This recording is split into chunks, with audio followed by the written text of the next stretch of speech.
Or your arm might be rendered cataleptic by suggestion, and you would not then feel a pin which was passed through the skin. On the other hand, if the cells in the brain which correspond with the foot were irritated in some way, you would think you had a pain in the foot. Even if the foot were amputated, you would think you had a pain in the imaginary foot or where it used to be.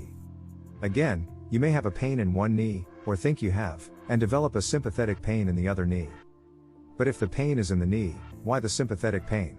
Simply because the brain area which corresponds with and governs both knees is irritated, and imagination does the rest. So there is really no escape. Pain is mental, or a perceived sensation.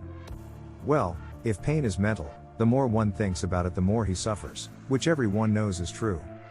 To fix the attention upon it, as we have seen, is to give it a stronger hold upon the mind. Therefore, if one diverts his mind from himself, he diminishes his sufferings. Some say, ignore pain. This is excellent advice if one can follow it. There's the rub. The difficulty is that the immediate effect of severe pain is temporarily to unbalance first the brain, then the mind. It acts very much like a strong emotion. The brain cells seem to be paralyzed, the reasoning powers, self-control, and will are temporarily submerged, and thus the door is open for emotion. And it comes, cavorting to the front like a warhorse. See how quickly fear and imagination begin to work. Note how unreasonable and irritable and weak-willed the average person is under the influence of pain. Therefore, one must have a well-disciplined mind and strong will to be able to ignore severe pain. Yet it is moral cowardice to be always whimpering when one is hurt. And the more one yields to pain, the more it enslaves him, the more difficult it is for him to rise above it. How, then, shall we crack this nut?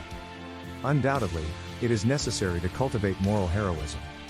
If we teach ourselves to make light of trivial discomforts, we may, by degrees, so discipline our minds as to be able to master great ones. If one persistently fights back at it, he will by degrees lessen the receptivity of the upper brain, cortex, and thus throw the stimulus back upon the lower part of the brain, of whose operations we are unconscious. By persistently refusing to admit it, one may prevent it from gaining so great a power over his mind. It rebounds from the seat of consciousness as a ball rebounds from an unyielding wall. Thus, in time, a measurable degree of control will be acquired over the seat of consciousness. It does not respond so quickly to that particular stimulus.